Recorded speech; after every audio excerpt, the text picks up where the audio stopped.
Come on, son. Raphael on the track. Come on, son. Come on, son.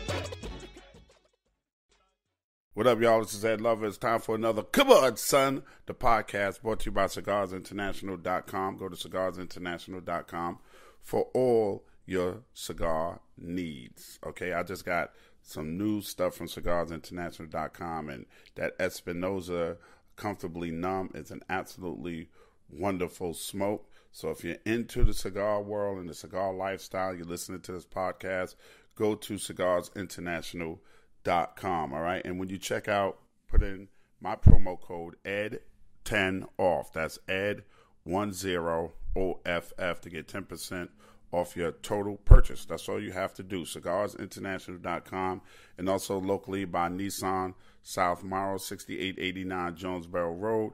They have been taking care of me for the past 2 years, and they will take absolutely great, incredible care of you. So make sure that you check that out, okay?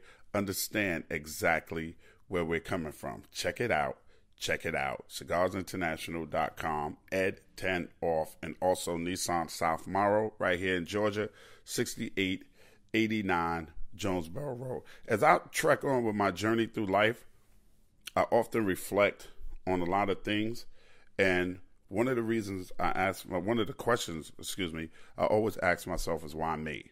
Like, if you know a little bit about my background, you would know that, well, a lot of people don't, I guess, know about my background before Yo MTV Raps. I was in a band that started off as Oasis 2. That was the name of the band. When I started in the band was called Oasis 2. And then as the band evolved and people dropped out, and we found out that there was another group called Oasis, and not even the white boy group.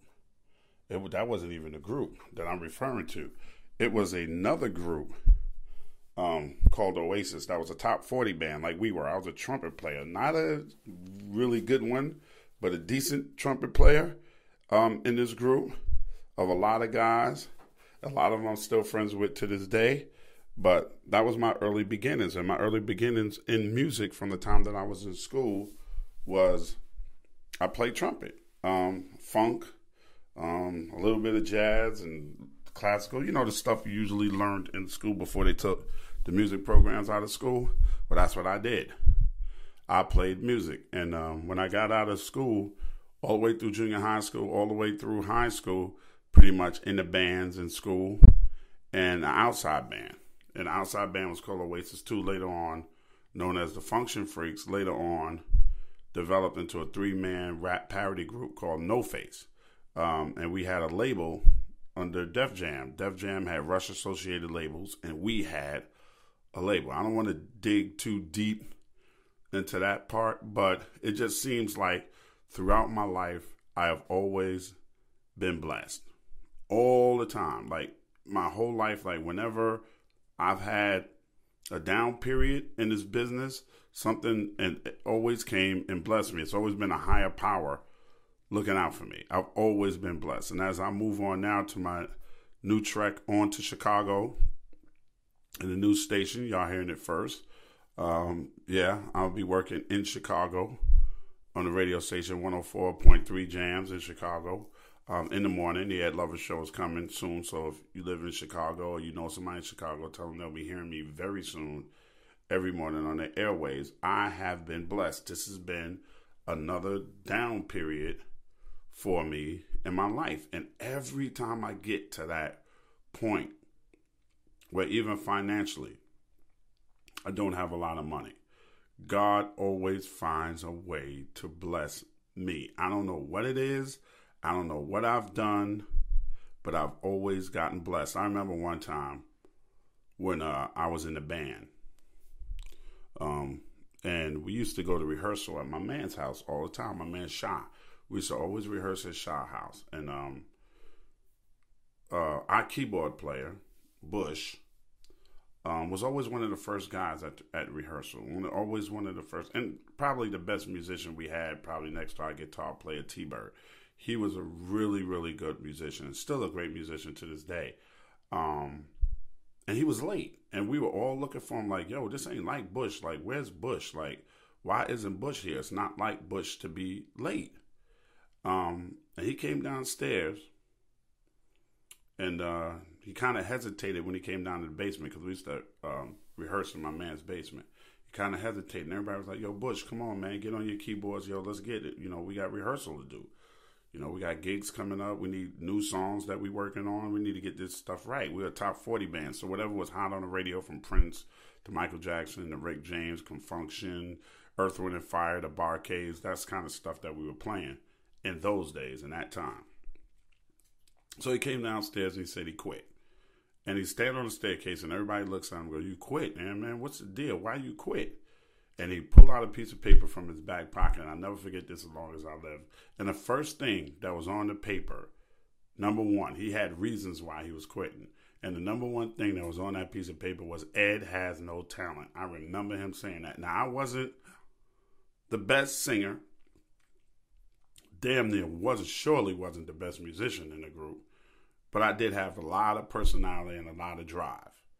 And it just seemed funny that I would become the most famous person out of all of them dudes that was in the band with me. Better musicians, better singers, better everything. I would become the most famous person. And I'll never forget he said Ed has no talent. And I'll never forget that when I first got my first Benz, when I had big checks coming in from MTV, and I bought a Benz, I'll never forget rolling up on him in a pouring rain and him standing at the bus stop. And rolling my windows down and go, yo, Bush, what's up? And he looked, oh, shit, Ed, how you doing? I'm like, yo, where you going? And he was going to catch the train and go somewhere. And I was like, you need a ride, man? Put your keyboard in the trunk. I have a brand new Mercedes-Benz. And I never forgot that. And it's always something like that that spurs you on to keep going, to try to figure out what's above you and what's looking out for you. And, there's a lot of different things going on in this world. And there's a lot of things that even confuse me. But I know that there's a higher power. And you can call him whatever you want to call him. You can call him God. You can call him Allah. You can call him Buddha. You can call him Jehovah. Like, whatever you want to call him, there is a higher power out there looking out for us. Because you got to be looking out for me, because there's no other reason that I can explain why at this stage of my career, since I've been really professionally known to everybody since 1989, and this is 2018, why I'm able to podcast, why I'm able to keep a radio job, while I'm able to do deals with networks like Bounce TV and what we got going on in London with the Creep Squad and all of this stuff that I'm an executive producer on. It's just amazing to me that there's something out there, that is some higher power that's just keeping me going. And I think once we realize that is the Lord's plan and not our plan, I think we'll be better off. Like I always say, let go and let God. And sometimes it's hard. It is hard to be positive sometimes. It is hard. When bills are being due and you really ain't got that money, it's hard to be positive. Like when you sitting back and you're not understanding why you're not working and other people are working, and you're just as talented or even more talented than them, it's hard to stay positive sometimes. It's hard to stay positive in the face of negativity or defeat or being in a melancholy mood or being down on yourself. It's really, really, really tough sometimes. And I know there's a higher power out there looking out for me and looking out for everybody else, Reverend Run always types, he always Instagrams, God is going to bless you with something incredible today. If you agree, type amen. And I always type amen under it. But it's weird because sometimes I have these conflicting feelings about religion, and I don't know how you guys feel about it. I mean, I guess you could comment on it, or if you see me in the street, we can have a conversation about it. My conflicting views on religion are always funny to me, man, because, America especially, I don't feel like we use God in the right way. I feel like we think our God is better than anybody else's God.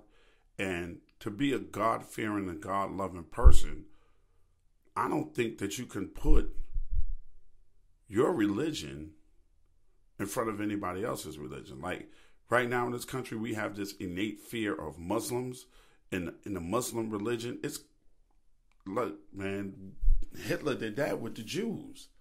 The Jewish religion is different than Christianity, which is different than being a Muslim, which is different than being a Buddhist. And every other religion that people study in this world, like those are just a few examples. But who are you to say that your religion is better than anybody else's religion if your religion is based on God, if your religion is based on love, if your religion is based on those things, period.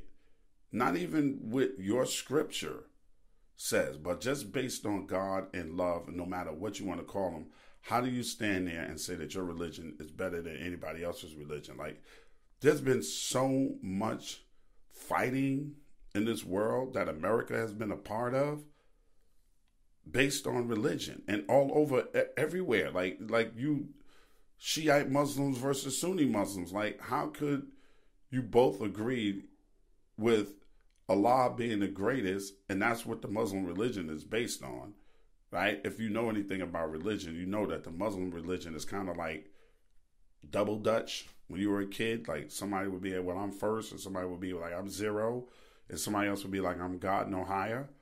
And the Muslim religion was based on God, no higher, their prophet being Muhammad, and belief in other prophets too. And Christianity is Jesus, and some people believe that God resurrected himself in the form of Jesus and came back and died on the cross for your sins. A lot of other people say it's a trilogy, the Father, the Son, and the Holy Ghost, where Jesus is the Son, true Son of God, that God sent to this world to die for our sins on the cross and to show us certain things. That's why it's the Immaculate Reception, right? Conception, I'm sorry. Immaculate Reception was football.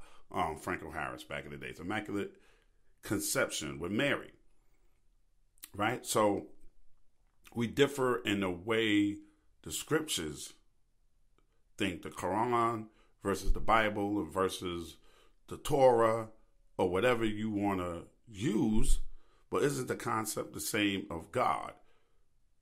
That's why I can't stand when I'm turning on TV or I'm listening to any politician, from Barack Obama to George Bush to Bill Clinton to any of the presidents, anybody say God bless America. What about God blessing the world? What about God for everybody? Like, if you say God bless America, aren't you just saying you want God just to bless America? And doesn't that desensitize people to hurting other people from other countries or with different religions that doesn't necessarily agree with yours? Doesn't it make it easier, excuse me, to lash out at those people or to drop bombs on those people with those targets that we see from the air? Those are enemy targets because they told you these people are enemies. Like, we started a whole war in Iraq based on false facts that they had weapons of mass destruction. We have weapons of mass destruction. Who are we to tell other countries what they can't have when you have the same thing? Oh, well, we don't use ours in an aggressive manner. You believe that, folks? Come on, son. Fuck out of here with that bullshit. America doesn't use their weapons in an aggressive manner. When you finding out now that during the Reagan era, cocaine money was used to try to overthrow a government that we funneled into the real Rick Ross, and the money came back and was used for the guerrillas to fight against the government, and we were giving them weapons. So we don't use our weapons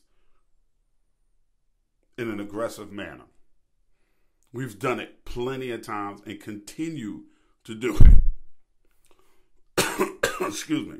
The same way you will find that Russia sends military aid and weapons over the countries, you'll find that a lot of people don't like America because a lot of kids and people get killed okay, because of American-backed governments with American weapons and American bombs. We might not drop the bombs ourselves, but if I'm the one handing out the guns, ain't I just as guilty as the person that's shooting people? Absolutely. So the hypocrisy of us flying under the umbrella of God Bless America is super huge. We fly under this super religious, liberal or conservative, Republican or Democrat flag that we are the go-getters and do-righters under the eyes of God. And we do so much wrong in this world. And we send 18-year-old boys to go fight a war under the guise of protection of us being God-fearing Americans fighting the evil other religions. Right? And then when our veterans come back and they all messed up and they all wounded and they all screwed up, does America really take care of them the way they're supposed to take care of them? Nah. So how could we fly this flag of justice under the guise of God when we don't even love people around the world? And a lot of y'all are just blind patriotic bullshit. Because some of this stuff is open record. You can just go and look this shit up and see it for yourself. I'm talking factual stuff. Like, go check it out. But if God is an all-knowing and all-seeing and all-loving, then aren't we all supposed to love each other no matter what your religion is?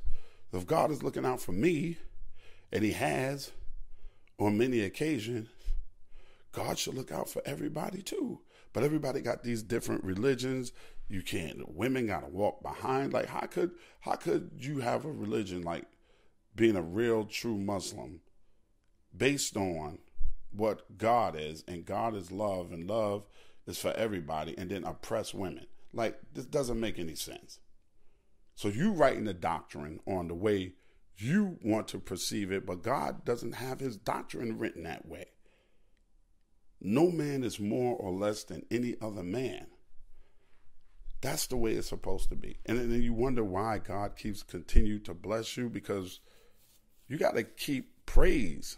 You got to keep praising even when you're at your lowest point. You got to thank God for what you have, because even at my lowest point, I just remember I got a roof over my head. I'm eating regularly. You know, you can't walk around looking at what other people have and what you don't have. You have to love what you have, what God gave you right now, in the presence at that time, all at the same time. But we run around here and we fighting each other and we killing each other and not living a godly life. And I'm not saying I live the most godly life. Like, I'm far from living a super godly life.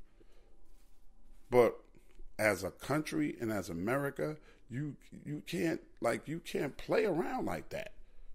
Like, we can't hurt each other and continue to hurt each other under the banner of God bless America, or God just bless me, or God just bless my race, or God just bless my block, or God, that's not what God is all about, man. And I've often wondered, like, throughout this whole career, like, why you, Ed? Why you? Like, what price fame? You know what I mean? Why you? I just try to keep my feet planted firmly on the ground and keep a strong belief in whoever's running things up there, because somebody is certainly looking out for me. And somebody is certainly looking out for you. But the hypocrisy, man, the hypocrisy that goes along, like, to keep the money floating, they don't care who get hurt. Like, look at all the stuff that we've known about the Catholic Church over the years. Look at how many boys have been molested. Oh, excuse me, it's early, y'all, while I'm doing this podcast. That's been molested by Catholic preachers, and the Catholic Church sweep it straight shit under the rug, man. Straight under the rug. They don't even get prosecuted for it. For some shit that if you did, you'd be underneath the jail. Like, so far underneath the jail, you have to get a shovel just to go to the chow line. Like, that kind of shit. It's serious, man. And this is our religious institutions that we look up to that we are looking to for guidance. We look at a lot of our preachers and our black churches for guidance. And I think it's mostly because Martin Luther King Jr. was Reverend Dr. Martin Luther King Jr. was a great preacher and orator, but he had flaws too. And we look at these guys and, I need $7 million for a jet. Meanwhile, your community is starving. That's not godly. That's not godly at all. You have no real outreach programs, nothing. That's not godly. Let me tell you something.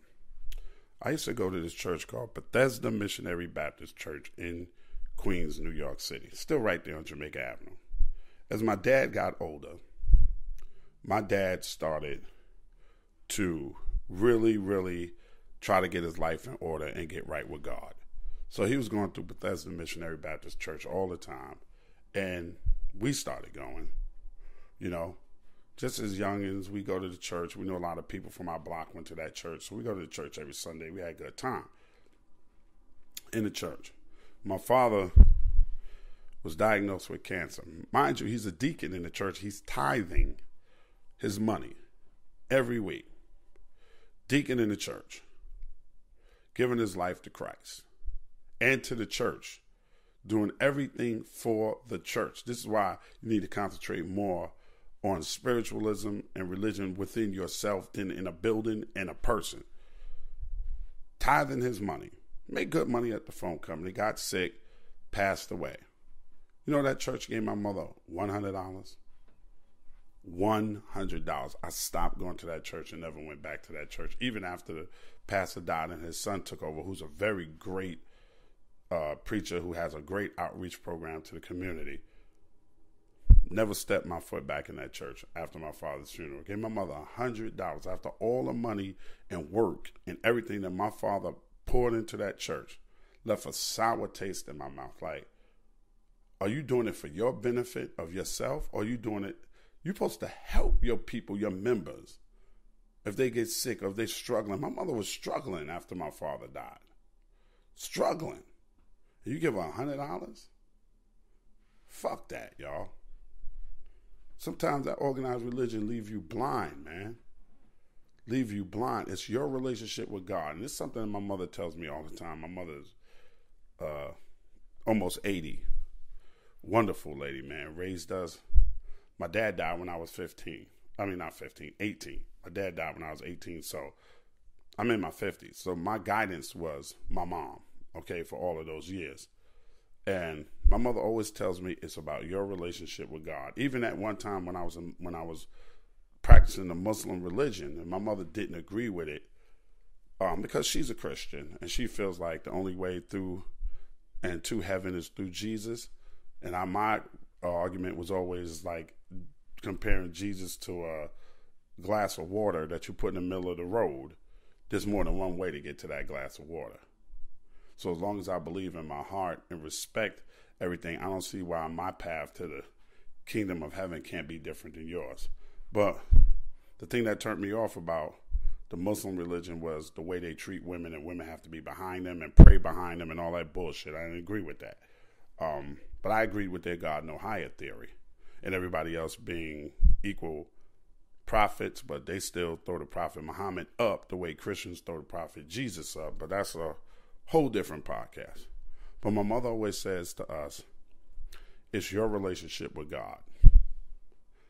Because when I die, this is what she's talking about herself. When I die, I can't answer for what you've done. I can only answer for what I've done.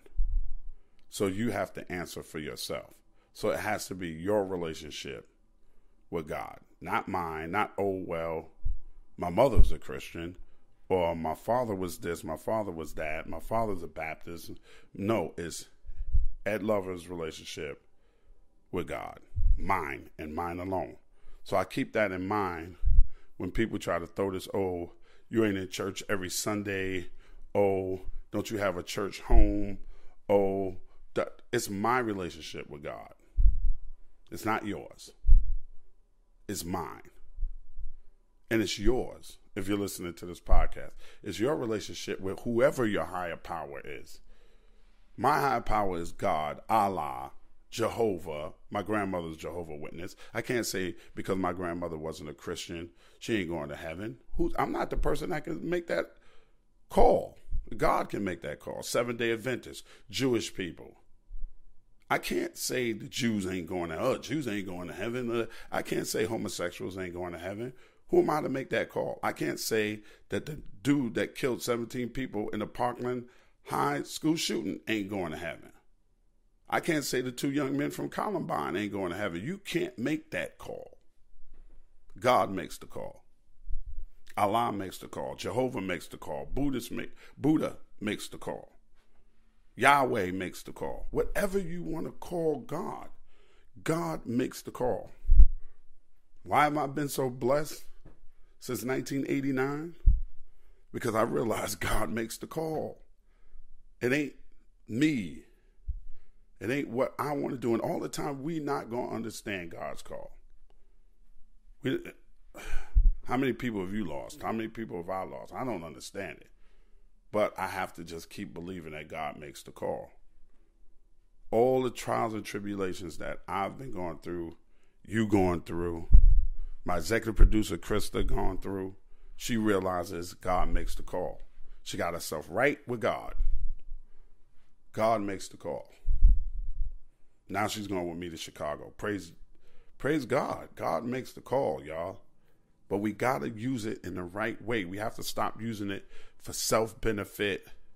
We got to stop using it for country benefit, for world domination. God is love, and love is for everybody. We got to stop, oh, you gay, you can't come to this church. That ain't your business. Oh, you straight, you shouldn't be in this church. I'm straight? I'm heterosexual. So I can't be in the church. This is a gay church. What's a gay church? It's God's church. We all should be equally cool and respectful of everybody else's religion. Of everybody. And stop flying this flag behind the guys that God loves America more than he loves anybody else. No, he doesn't. Jesus was Messiah for everybody, right? Right? If you believe, right? Muhammad was Messiah for everybody. Not just you and you and you and you. And for me to stand on a soapbox and tell somebody they going to hell. Who am I to say? Sorry. I'm not in charge. I'm not in charge of heaven and hell, man. God is in charge of heaven and hell. Not Ed Lover, not you, not your pastor. We get caught up in what pastor said. Pastor said this, pastor said that. Pastor did this, pastor did that. Or this person's holy because they're a gospel singer. Or this guy is holy because he pastor this, pastor that. I watch everybody get caught up because somebody's a good orator. Because somebody talk good. You get caught up. Women get caught up because a pimp talk good. Think about it. Did you hear what I just said? I said people get caught up because a pastor talks really well, speaks very well, eloquent, right? Strong, right? Pimp does the same thing.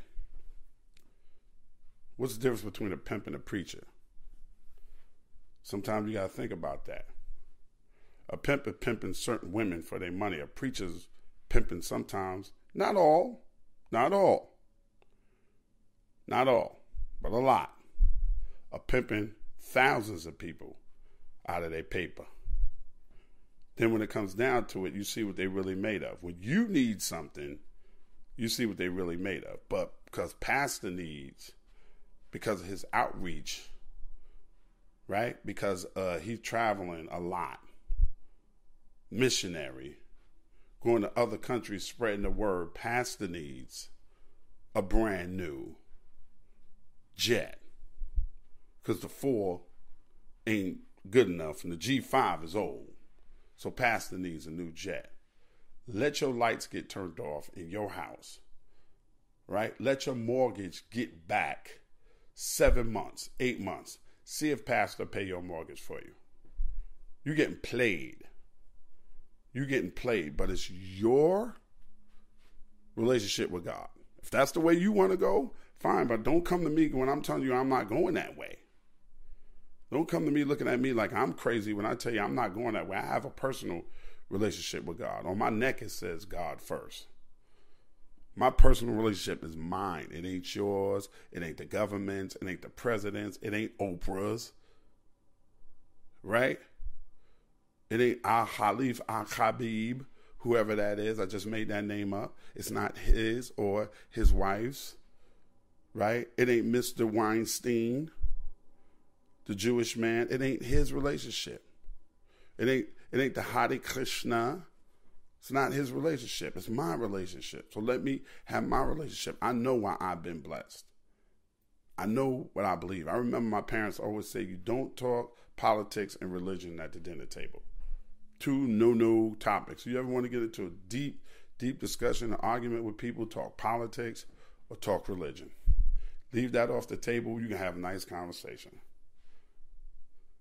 You can have a wonderful conversation. I started this podcast off talking to y'all about why I've been blessed and my testimony to how good God has been to me. And it kind of veered off in different directions because that was on my mind. Now, I don't like the way God is used to benefit people monetarily and the way countries use God to rile people up to fight unjust wars and unjust conflicts for money and oil and to put them in a better position while your sons and daughters are out there dying and your kids are out there dying. It ain't right. It just ain't right. And I just wish that we can all, everybody in the world, I know this is a crazy dream and a crazy wish, but I wish that everybody could just come together and love each other, man, under God. Jew, Gentile, Buddhist, Hare Krishna, Muslim, Jehovah's Witness, Seventh-day Adventist, whatever. Atheists, pray for them too. Just love each other under God. Like, why these broken religions, man? These, Catholics versus Jews and Muslims versus Christians and Christians versus Jews. It's just, I don't care that. And people standing up, Hitler, that did not happen. Like, come on, y'all. Like, we gotta respect each other, man. That's what God is about, respecting and loving everybody. Each and every person deserves your respect and your love. All the time, man. It's just crazy. It's just crazy. It really is. I know that for me, for Ed Lover, for being around Stretch, Randy Walker, and him dying in 95, being around him and Tupac, because they were tighter than small pair of skinny jeans. Dying in 96, then being around Biggie, dying in 97, and being around all three of them at the same time because they were all close friends. And one day I'll do a podcast called Biggie, Stretch, and Pop. I'm still here. 25, 24, 20-some, 21 years ago. I'm still here. It's amazing. It's been an amazing journey. I used to live in Jersey. Amazing journey. Continuing. Grandfather, father, husband, entrepreneur, comedian, actor, recording artist at one time. I hate when people say, "Oh, you that rapper." I made one album and really didn't sell that well. Oh, that's a lie. We did 500,000. Me and Dre, but not a rapper. I'm associated with hip hop. Yeah. Made a great living off radio, hip hop, television, hip hop. Yeah, but I'm not a rapper.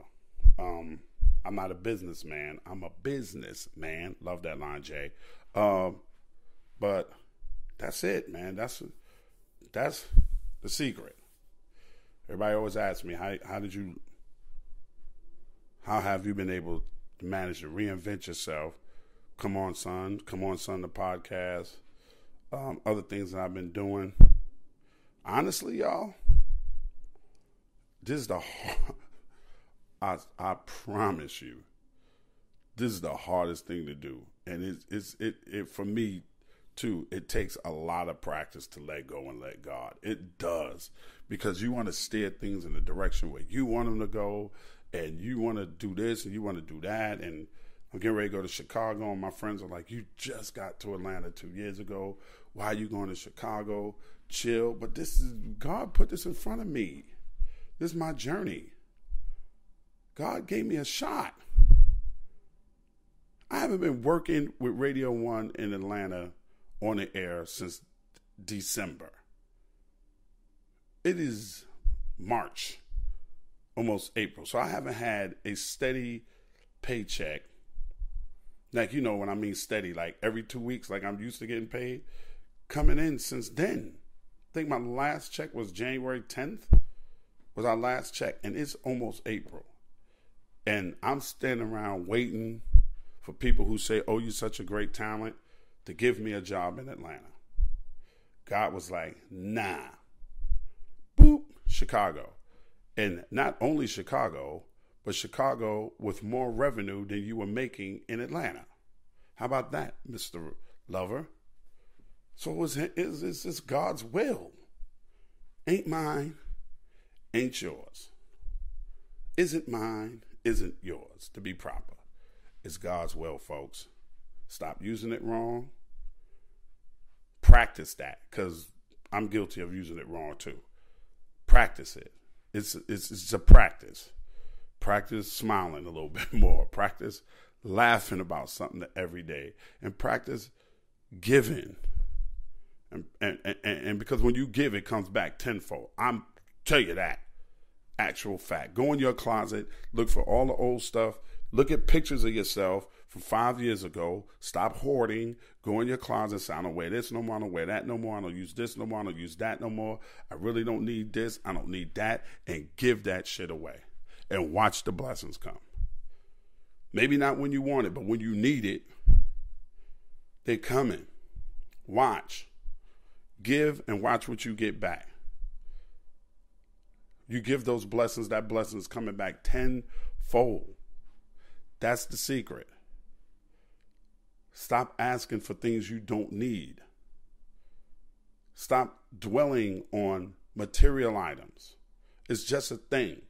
Okay, so what? Homeboy got a Bentley. Be another one next year.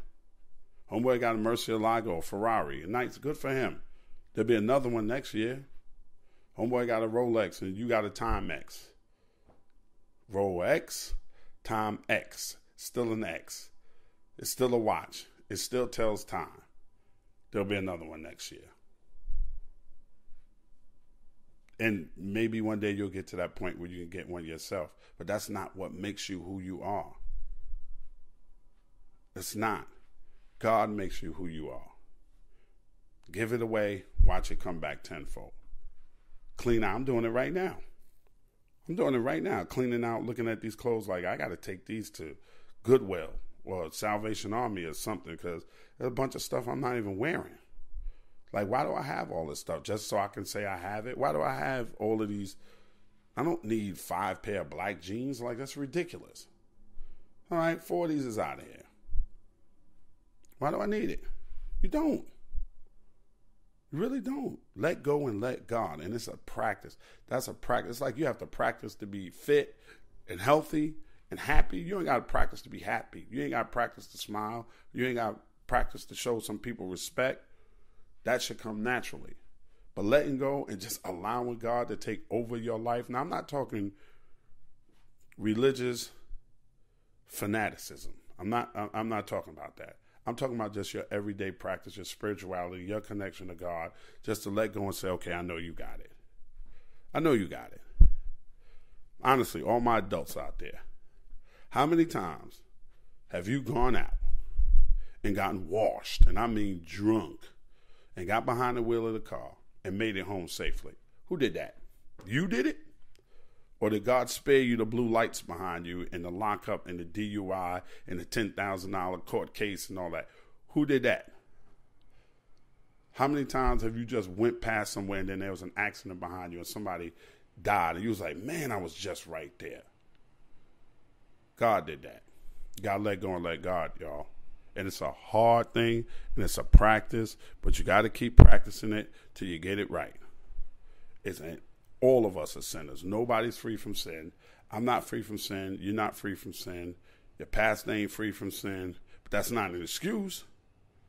Just because you're not free from sin is not an excuse to keep doing the same bad behavior. Okay? We have to let go and let God.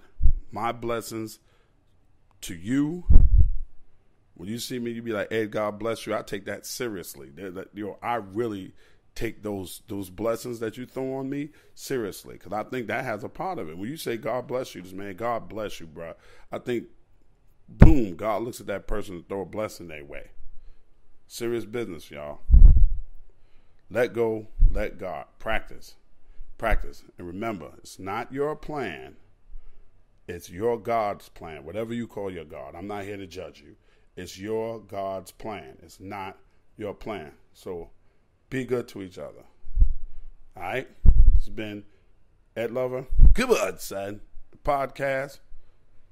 All right? Until next time, man. Let go and let God. All right? Remember, I always give you the good shit, never the bullshit. Right here on Come On, Son, the podcast. I'm out. Peace. This Ed Lover podcast is being done in conjunction with Cigars International. Make sure you check out cigarsinternational.com for all your cigar needs. This episode of Come On, Son, the podcast is produced and engineered by co-executive producers Kimana Paulus and Krista Hayes. Recorded at Mean Street Studios in downtown Atlanta, Georgia. This is an official Loudspeakers Network podcast. Network podcast.